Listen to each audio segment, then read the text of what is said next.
Beritakanlah firman, siap sedialah baik atau tidak baik waktunya.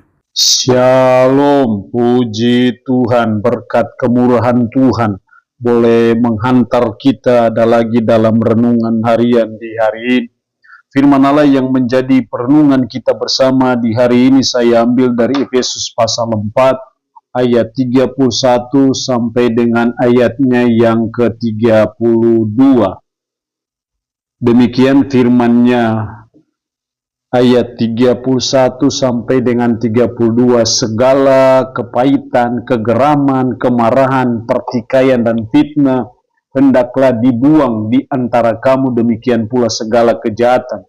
Tetapi hendaklah kamu ramah seorang terhadap yang lain, penuh kasih mesra dan saling mengampuni, sebagaimana Allah di dalam Kristus telah mengampuni kamu.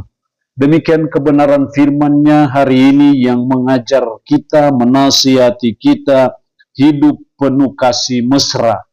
Sebagai umat, sebagai orang percaya yang sudah ditebus dengan darah yang mahal di Bukit Golgota, yang sudah menanggalkan manusia-manusia lama, dan kita ada dalam hidup kita sebagai manusia baru dalam Kristus, maka kita dituntut supaya kita hidup penuh kasih mesra.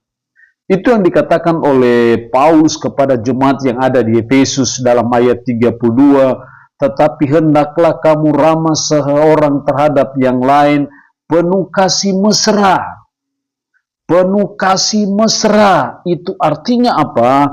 Sebagai umat, sebagai orang percaya, kita perlu mewarnai hidup ini dengan penuh kasih mesra kepada sesama kita, kepada orang lain, sehingga orang lain akan melihat bagaimana perbedaan kualitas hidup orang sudah lahir baru di dalam Kristus dengan orang yang belum lahir baru di dalam Kristus. Lalu pertanyaannya adalah, supaya kita hidup penuh kasih mesra, apa yang dituntut dari kita? Setidaknya ada 3 hal yang dituntut dari kita. Yang pertama dalam ayat 31, segala kepahitan, kegeraman, kemarahan, pertikaian, dan fitnah hendaklah dibuang di antara kamu, demikian pula segala kejahatan. Membuang segala kepahitan. Jadi supaya kita hidup penuh kasih mesra, maka yang pertama adalah kita harus membuang segala kepahitan. Apakah kepahitan itu berbentuk kegeraman, kemarahan, pertikaian, fitnah? Itu harus dibuang dalam hidup kita karena itu berbentuk segala kejahatan. Itu menjadi penghambat kita untuk kita tidak bisa hidup penuh kasih mesra satu dengan yang lain.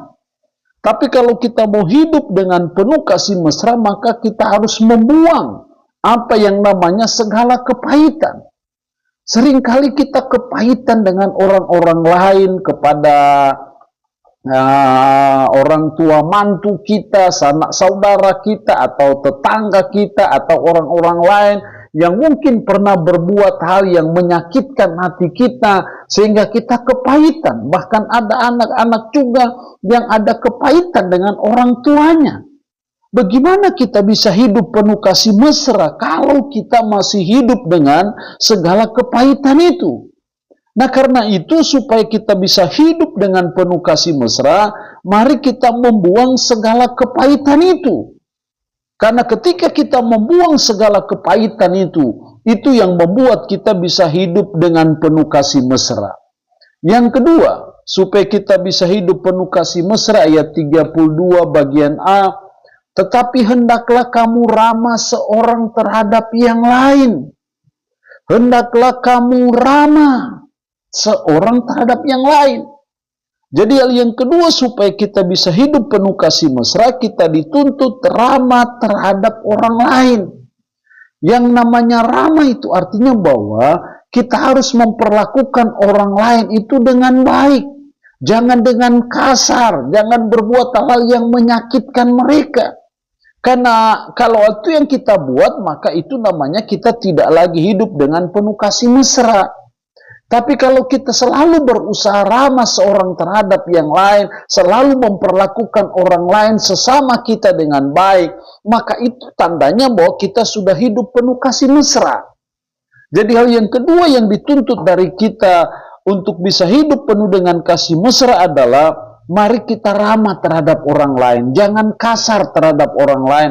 Jangan berbuat curang terhadap orang lain. Jangan berbuat hal yang menyakitkan orang lain. Supaya kita bisa hidup penuh kasih mesra dalam hidup kita sehari-hari sebagai umat, sebagai orang percaya. Yang ketiga dalam ayat 32 bagian B, dan saling mengampuni sebagaimana Allah di dalam Kristus telah mengampuni kamu. Hal yang ketiga supaya kita hidup penuh kasih mesra, hal yang ketiga kita dituntut untuk mau mengampuni. Saling mengampuni. Apa dasar kita mau saling mengampuni, mau mengampuni? Sebagaimana Allah dalam Kristus telah mengampuni kita. Seperti Allah mengampuni kita, seperti Kristus mengampuni kita, itulah yang menjadi dasar kita untuk juga mau mengampuni sesama kita. Kalau Allah di dalam Kristus saja yang tidak pernah berbuat salah, mau mengampuni orang yang berbuat salah, apalagi kita manusia yang masih banyak berbuat salah. Sehingga kita tidak punya dasar, tidak punya alasan untuk tidak mengampuni orang lain, apapun kejahatannya, apapun kesalahannya yang dia buat bagi kita. Seperti Kristus telah mengampuni kita, seperti itu juga kita mau mengampuni. Karena ketika kita mau mengampuni, maka itu yang membuat kita bisa hidup penuh kasih mesra. Tapi kalau kita tidak mau mengampuni orang lain, maka tidak mungkin kita bisa hidup dengan penuh kasih mesra. Jadi sebagai umat, sebagai orang percaya, mari kita belajar supaya kita senantiasa mau mengampuni orang yang berbuat salah kepada kita. Apapun kesalahan yang dia buat, sebagai orang percaya yang sudah lahir baru, yang sudah menanggalkan kehidupan yang lama, kita selalu membuka pintu hati untuk mau mengampuni orang yang berbuat salah kepada kita. Seperti kata Yesus di atas bukit Golgota, ya Bapa ampuni mereka, karena mereka tidak tahu apa yang mereka perbuat. Seperti itu juga yang perlu kita buat dalam hidup kita, untuk kita berkata, Bapa ampuni mereka, karena mereka tidak tahu apa yang mereka perbuat. Kalau hal ini yang terjadi, maka itu berarti bahwa kita bisa hidup penuh kasih mesra satu dengan yang lain. Allah yang punya firman ini memberkati kita dengan firman-Nya di hari ini. Amin. Mari kita berdoa. Puji syukur untuk firman-Mu hari ini. Mengajar kami, menasihati kami hidup penuh kasih mesra. Supaya kami bisa hidup penuh kasih mesra. Tolong kami untuk membuang segala kepahitan. Tolong kami untuk kami ramah terhadap orang lain. Tolong kami untuk mau mengampuni kesalahan orang lain. Roh-Mu yang kudus, tanamkanlah, meteraikanlah firman dalam hati dan pikiran kami, dan sanggupkan kami untuk bisa memberlakukannya dalam hidup kami sehari-hari. Hamba mohon berkat bagi umat-Mu yang mendengarkan renungan harian di hari ini. Yang sakit, hamba berdoa dalam nama Yesus.